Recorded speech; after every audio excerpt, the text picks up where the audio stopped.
played tonight, turning this tie around. But at 2-0, they will go away thinking, well, if we get the first goal, we're back in the match. And we've seen that in other ties when Chelsea led 3-1, or sorry, Real Madrid led 3-1 from the game at Chelsea.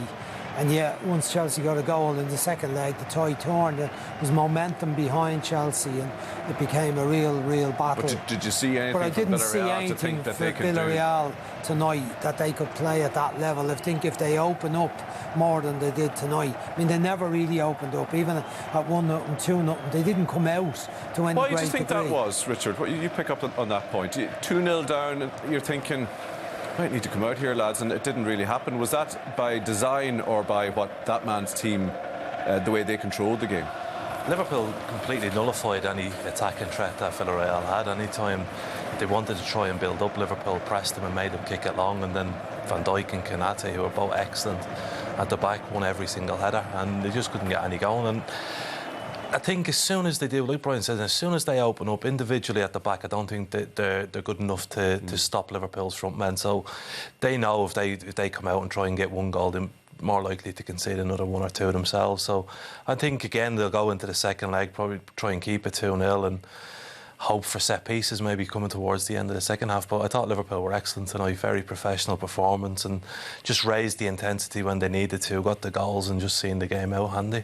Was that the key for Liverpool, that intensity from the start of the game that we showed, eventually overwhelmed Villarreal? We showed that at half-time, that Villarreal with the Pinder collar survived at half-time. Liverpool tried lots of different ways of getting in, diagonal balls, long shots, crosses from both wings. They weren't able to tread anything through the defence particularly. But in the second half, it opened up a little bit. Villarreal players got tired, the midfield players. The two wide players of Villarreal, Coquelin and Lo Celso, ran more than anyone else in the pitch in the first half. And that was because they were under the three. Any of them that tried to get up the pitch a little bit, they had to get up and cover their own full backs. So they ran out of steam a little bit and allowed Liverpool to create spaces and get the chances they got, clear-cut chances. So I think it was a very good performance by Liverpool. They allowed them almost no sight of the goal in the match, created plenty of opportunities, and like they've won the 5 matches away from home this year in the Champions League. They scored 15 goals in those 5 games, and it's hard to see Villarreal keeping them out again unless they play on it with the defensive setup that they started with in the first half. It seems unlikely, but stranger things have happened in Champions League semi-final. Just a little slice of luck maybe, but Liverpool finally made the breakthrough against a resilient Villarreal side. Own goal there from Pervis Estupinan, followed by a Sadio Mane goal. That means Liverpool head into next week's second leg with a 2-goal advantage and a really good chance of making their 10th Champions League final. If we look at the match stats then, they perhaps illustrate that Liverpool dominance. 20 shots on goal compared to just 1 from Villarreal's point of view. Brian, just to take up that point that Richard was discussing before the break then, we were really impressed with Villarreal in the previous rounds, and we talked about the game plan that Emery had come up with and how it outfoxed and caused problems for Juventus and Bayern Munich over those 4 games. How were Liverpool able to avoid those problems this evening? Well, they were very persistent. They worked very hard to get the ball back and retain possession. They took some risks in possession, but they were also very vigilant defensively when there was a threat of a breakout. I thought Konate and Van Dijk were very good when they had anything to deal with. Alisson was sharp off the line once or twice when the ball was played over the top, as we discussed before the match. But they were it was total dominance for Liverpool in terms of being on top of the ball, getting the ball back quickly when it looked like Villarreal wanted to try and play it out in the back after the goalkeeper had kicked it out, if they got any opportunity to try to play. But Liverpool were hounding them into coughing possession up, I'd say, in typical Liverpool fashion.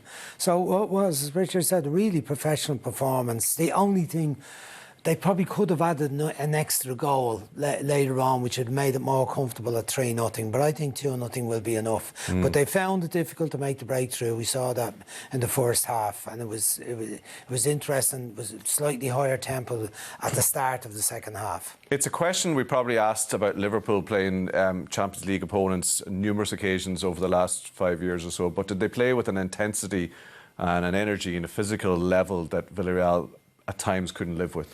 Yeah, there's very few teams that can cope with Liverpool's intensity. They've played 54 games now in all competitions this season, and they're still working as hard as they are.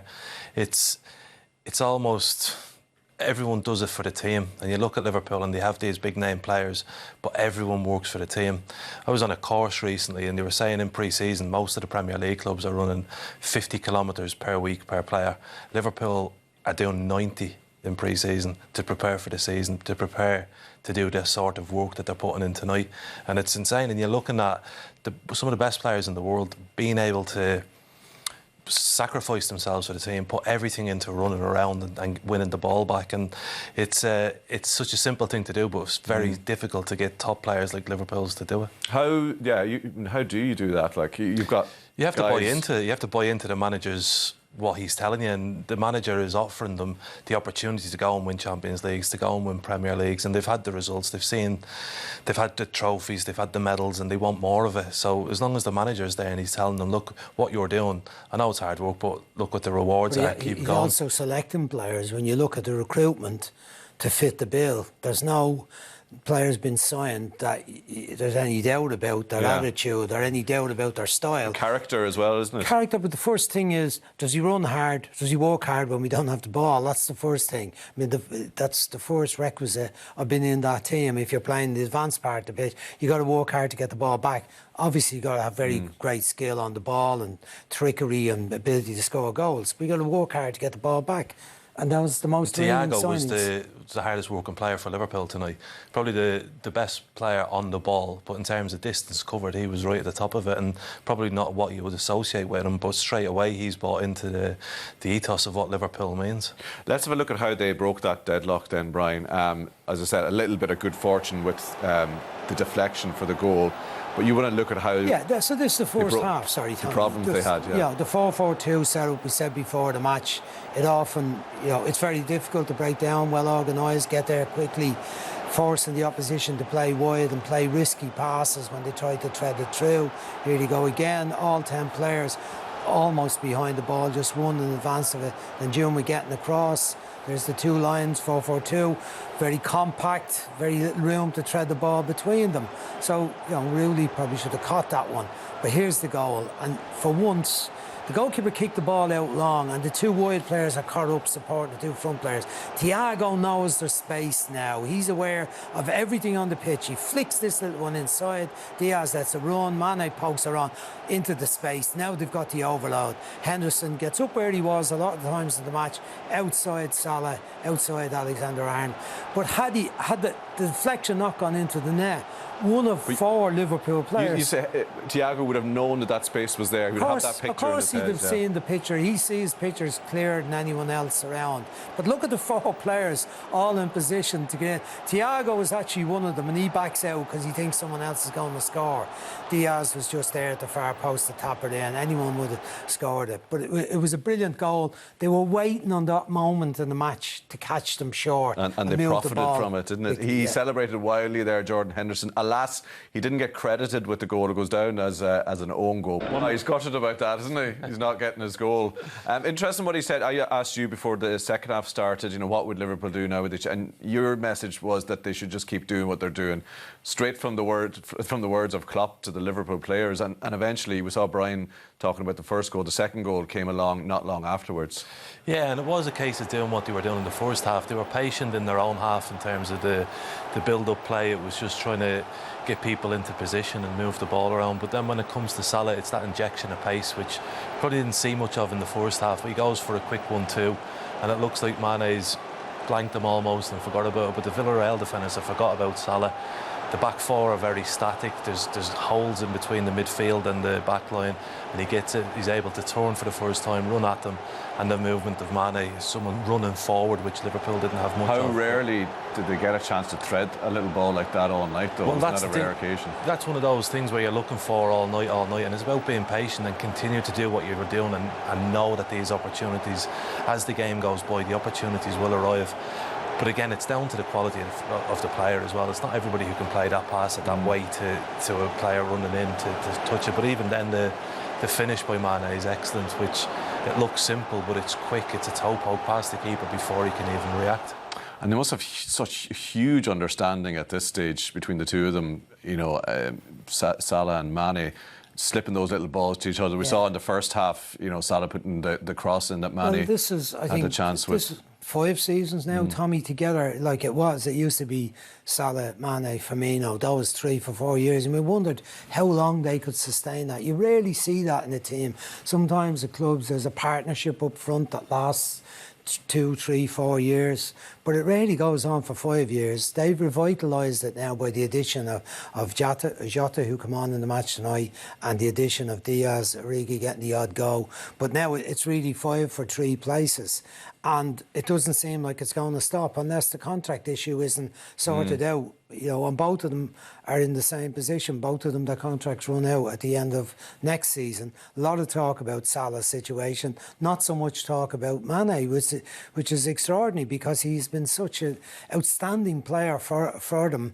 But he hasn't got as many goals as Salah, but he contributes just as much as Salah in terms of his general play and his ability and his creation of chances for other players. And it was a superb goal with the pair of them working together. Do you understand the difficulty with that situation? You know, we've talked about the Salah thing, and it's, you know, obviously he wants a certain deal and the club have a certain view. I don't understand it. If someone says it's not about money, well, if it's not about money, what's the problem? You're playing at one of the best clubs in the world. They all seem like nice people. It's hardly about saying, well, I'm not sure you're going to get your game anymore. Is it about the money and the length of contract? I don't really know. Maybe Richard knows on the grapevine. But it sounds like it's a lot of very nice, good talk. But why not, if the money is right, the club really wants you, why not re-sign? I don't understand what the issue is anymore. But isn't it a part of great teams and sort of dynasties, if you like,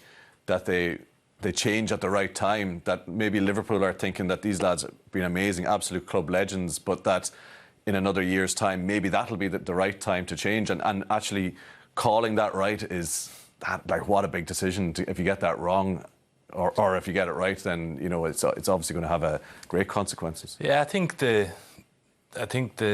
longevity of Salah and Mane isn't over yet. I think they've still got time to be effective and to help that Liverpool side. So whatever the problems are, the issues are, if they're saying it's not financial, well, maybe it's a status thing. He wants to be the highest paid player. I don't know what it is, but it's you look at it from the outside and you think you're playing the best football of your life. You're being recognised as one of the best footballers in the world.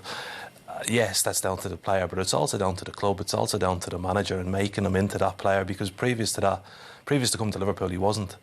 So he has to have respect for that. And the crowd love him so much, you know. Salah in particular, they love Mane as well. Well, you're talking about the timing. I mean, Liverpool a few years ago, they got the timing right with Coutinho, didn't they? Got a lot of money, and people felt, how would they be without Coutinho? As it worked out, the money they got for him, they were able to build the team to the quality it's at now. So you're right about their judgment on transfers and timing of transfers, but I still think that these two are Richard, that Salah has, I mean, his condition and shape, you see when he was scoring goals last year, he used to pull off the jersey. Doesn't look like he's getting... The pinch test he's was, great strength, hasn't he? You see him fighting fellas off in situations where you think the defender is favourite.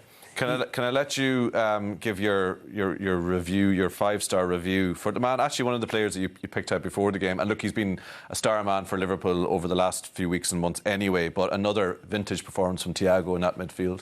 Yeah, you know, it was a repeat of what we showed before the match, except, look, this was the range of pass and they were looking for something a bit different. I mean, I referred to it before the match that they need to get away from the kind of predictable nature of the three they had. prior to him arriving, or whoever played as part of that trio. His range of passing, we saw it tonight, his range of skills. I mean, what a shot, what a goal that would be. They stand off him and not expecting him to shoot, but he's saying, look, someone's got to lift this and find a way to get the goal. There he gets himself in the way. The way of something. The timing of that, to read the crossfield pass and head it back to the goalkeeper. I think this is the bit where he runs with it and rolls it under his foot. Yeah, here it is. No, not quite.